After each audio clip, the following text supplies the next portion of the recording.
Bonjour à tous, je me présente Judith, serviteur de notre Seigneur Jésus-Christ, fidèle de l'Église véritable de Christ, l'Église Vatulopé qui se trouve dans les nuées sur sa sainte montagne, le Mont Sion, la radio Vatulopé. Et je suis heureuse de vous retrouver. Aujourd'hui, nous allons voir l'Évangile de Matthieu 26, 26 à 29. Et comme je l'ai annoncé, que j'annonce toujours, notre Seigneur Christ est de retour. Il appelle, il est sur sa sainte montagne. Le royaume des cieux est parmi vous.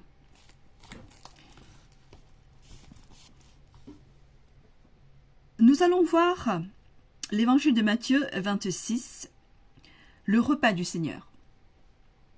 Aujourd'hui, c'est ce que nous voyons. Tous les chrétiens commémorent et mangent le pain et boivent le vin.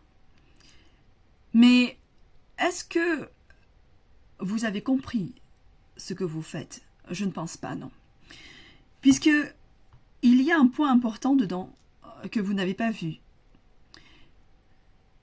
En le lisant et relisant, vous n'avez toujours pas compris. Et ainsi s'accomplit ce que Jésus avait dit. Vous pensez avoir la vie en étudiant l'Écriture. Mais en réalité, vous ne voyez rien. Pourquoi? Parce qu'aujourd'hui, Christ est de retour. Lui qui est la sagesse, lui qui est de retour pour interpréter sa parole, la vérité qui vous a été cachée. Aujourd'hui, il est là, il annonce, il appelle et il traduit sa parole. Autrefois, Jésus de Nazareth, lui, n'a jamais interprété. Lorsqu'il a parlé du royaume des cieux, il a parlé en parabole. Mais Christ, de retour aujourd'hui, comme l'a annoncé l'Apocalypse chapitre 5, l'Apocalypse 19, Christ est l'esprit de la prophétie, celui qui a été dans tous les prophètes. Jésus de Nazareth était le dernier. En Jésus de Nazareth, il y avait le Verbe incarné, Christ, celui que vous ne connaissez pas et que vous n'avez jamais vu. Jésus de Nazareth vous l'a fait connaître. À travers lui, vous avez vu la gloire, la puissance du Christ.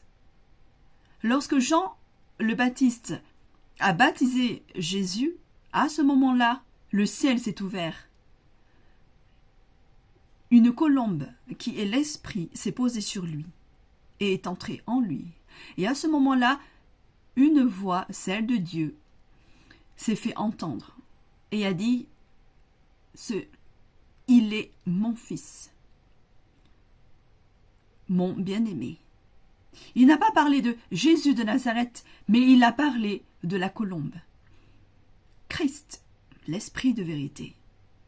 Celui que Jésus de Nazareth vous a promis, puisqu'il avait dit « Lorsque je m'en irai, je vous enverrai le défenseur ».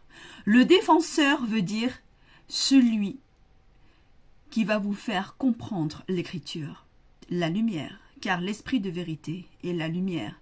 La lumière, celle que les prophètes ont annoncée et que Jésus vous avait promis. Verset 26. Pendant le repas, Jésus prend du pain. Il dit la prière de bénédiction. Il partage le pain et le donne à ses disciples en disant « Prenez et mangez, ceci est mon corps ». Ensuite, il prend une coupe de vin, il remercie Dieu et il donne la coupe à ses disciples en disant « Buvez-en. Oui, ceci est mon sang, le sang de l'alliance de Dieu. Il est versé pour un grand nombre de gens pour le pardon des péchés. » Verset 29. Je vous le dis, je ne boirai plus de ce vin, jusqu'au jour où je le boirai nouveau, avec vous, dans le royaume de mon Père. Amen. Lorsqu'il a mangé le repas, le dernier repas avec ses disciples, seuls ses disciples avaient compris ce que Jésus était en train de faire. Les disciples ont mangé le pain et bu le vin. Le pain représentait son corps, le vin son sang qui devait être versé pour l'alliance. L'alliance entre vous et Dieu. Au jour d'aujourd'hui, les chrétiens le font, mais sans comprendre ce qu'ils font. Ils pensent, l'homme pense, qu'en le faisant, c'est pour se rappeler ce que Jésus a fait, le travail qu'il a fourni et qu'il s'est sacrifié sur la croix. Et en venant croire en lui, ils pensent être tous sauvés. Faux. Les disciples ont accepté de manger le pain et ont bu le vin. Ils ont fait alliance avec lui, en lui promettant fidélité, en portant leur croix aussi avec lui, comme Jésus l'a porté, dans la souffrance. Il leur avait dit, « Le monde m'a détesté, le monde vous détestera aussi. » Ceux qui abandonnent le monde suivent leur maître et Seigneur, qui portent leur croix avec Christ, qui mourront avec Christ et se relèveront de la mort avec Christ. Eux seulement auront la vie éternelle avec Christ. C'est pour ça que beaucoup disent, croyez tout simplement, baptisez-vous et vous êtes sauvés. Faux! Puisque dans le verset 29, et ce que j'annonce, Christ est de retour pour sauver le monde, parce que vous n'avez pas compris. Verset 29, il a bien dit, « Je vous le dis, je ne boirai plus de ce vin. » Il a bu une fois. Autrefois, la première fois, lorsqu'il est venu. Mais il a ensuite rajouté « Jusqu'au jour où je boirai le vin nouveau. » Ce qui veut dire qu'aujourd'hui de retour, il va reboire ce calice. Il va reboire ce verre. Mourir sur la croix une deuxième fois. Je boirai le vin nouveau avec vous dans le royaume de mon Père. Amen.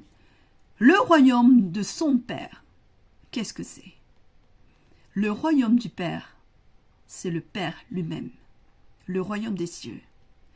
Christ, celui que vous ne connaissez pas. Jésus de Nazareth, lui, vous l'avez connu à travers l'Écriture. Il vous a fait connaître le Christ, l'Esprit de vérité et le Père, à travers Jésus. Tout ce que Jésus de Nazareth a fait, ce n'était que, comme Hébreu l'a bien expliqué, le reflet, l'image des choses à venir. Il a montré le chemin. Il était simplement l'image du royaume céleste, celui qui est parmi vous aujourd'hui.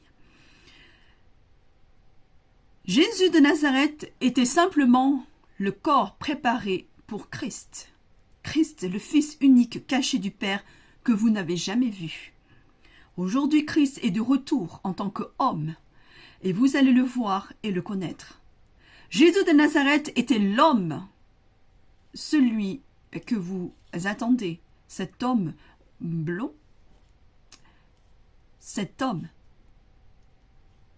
Mais Christ, en réalité, n'est pas cet homme. Il est la femme dans l'Apocalypse, chapitre 12, versets 1 à 5. La femme qui porte une couronne et 12 étoiles sur la tête. C'est Christ. Christ n'est pas le Fils, mais la fille unique du Père. Christ, le Messie, celui que le monde attend, est la porte pour que le royaume des cieux, le Père, puisse venir ici parmi vous dans le monde pour ramener la paix,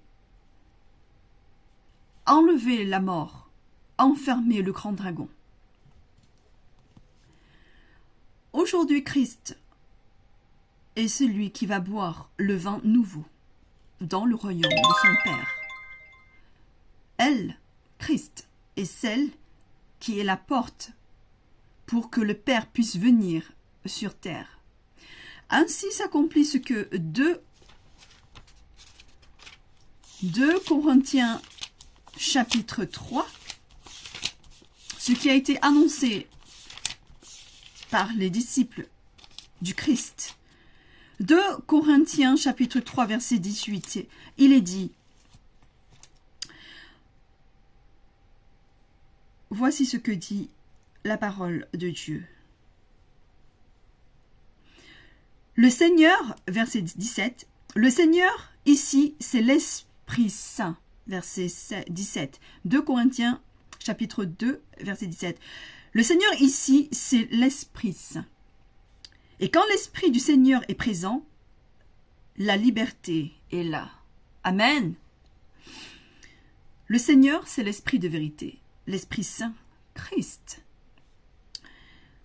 Si l'Esprit du Seigneur est ici, la liberté est là. La liberté, c'est le Père. Là où est Christ, là, il y a le Père. Car le Christ est la porte, celle qui a mis au monde le Père, le Créateur de toutes choses, celui qui règne sur tout. Amen.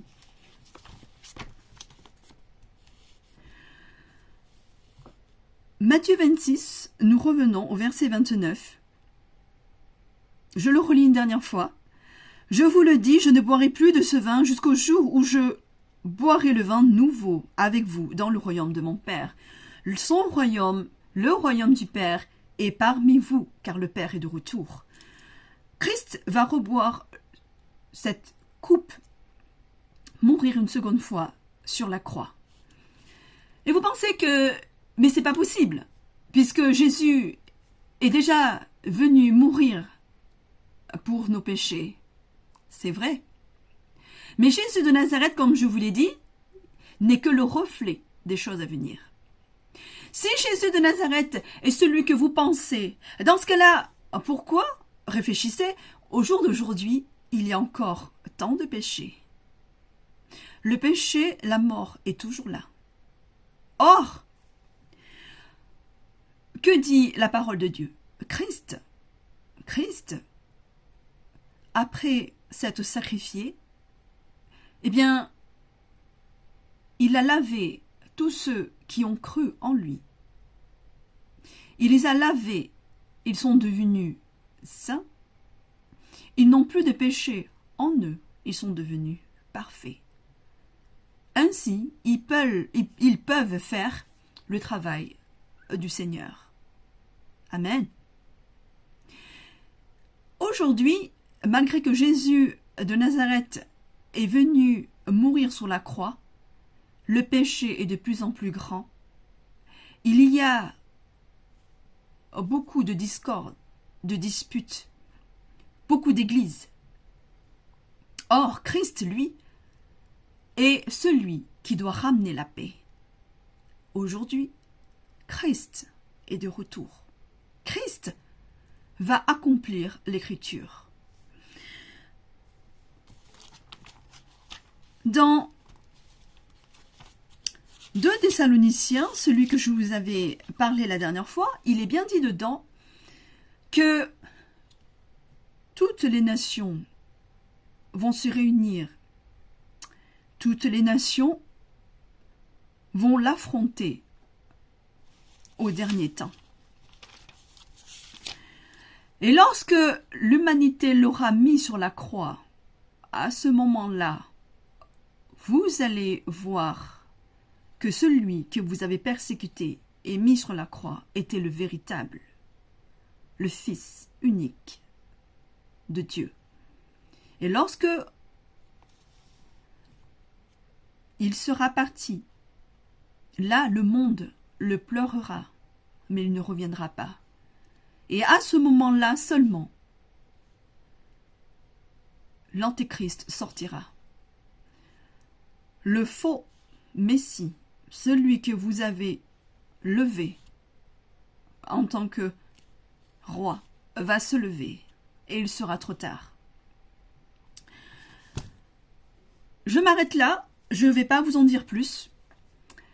La prochaine fois, nous continuerons sur autre chose, afin que vos yeux s'ouvrent, car aujourd'hui Christ est de retour, c'est pour vous sauver, non pour vous égarer. Et parce que ce que je vous ai partagé dans Matthieu 26, 26, aujourd'hui, beaucoup ont accepté de manger le pain et de boire ce vin, cette coupe. C'est pour vous dire que vous avez fait alliance avec lui. Vous l'avez juré fidélité, de subir et de souffrir comme lui. Si vous ne passez pas par là, vous n'entrerez jamais dans le royaume de Dieu. Dans l'Apocalypse, il est dit que les 54 000 sont ceux qui ont lavé leurs vêtements avec le sang de l'agneau. Eux qui ont rendu témoignage de la vérité n'ont pas eu peur d'y laisser la vie. Ils ont subi le même chemin que le Christ. Ainsi seulement, ils pourront être à la droite du Christ, entrer dans le royaume du Père. C'est pour vous dire que pour accéder au royaume des cieux n'est pas facile. Il faudra, comme Jésus l'avait dit, emprunter le chemin étroit. Beaucoup vont tomber, peu sont ceux qui vont y parvenir. Jérémie 23, et je finis par Jérémie 23, versets 16 à 17. Jérémie a parlé des faux prophètes, ceux qui trompent les gens. Voici ce que dit Jérémie. Voici ce que dit le Seigneur de l'univers. N'écoutez pas les paroles de ces prophètes, ils vous trompent. Ce qu'ils vous annoncent, ils l'inventent eux-mêmes. Cela ne vient pas de moi. À ceux qui se moquent de moi, ils osent dire, le Seigneur a annoncé, pour vous, tout ira bien. À ceux qui suivent seulement leur propre intention, il affirme, le malheur ne vous touchera pas.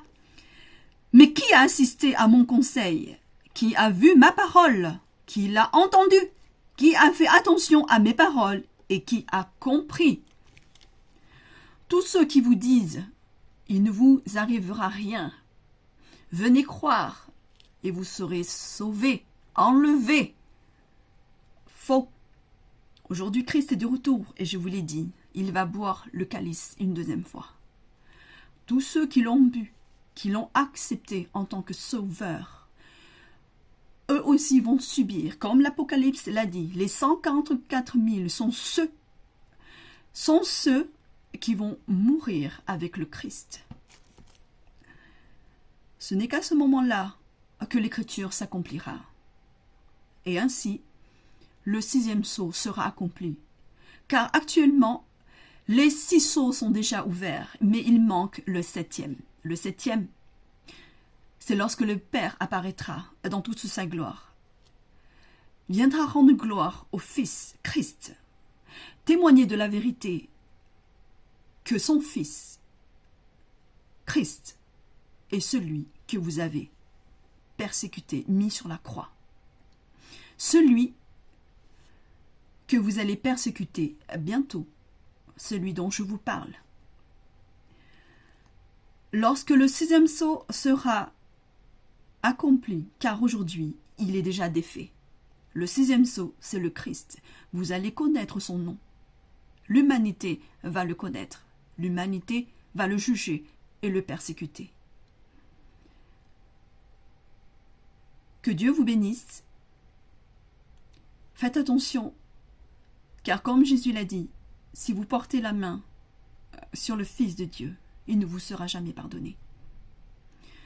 Il vous laisse le temps de venir vers lui pour avoir la vie.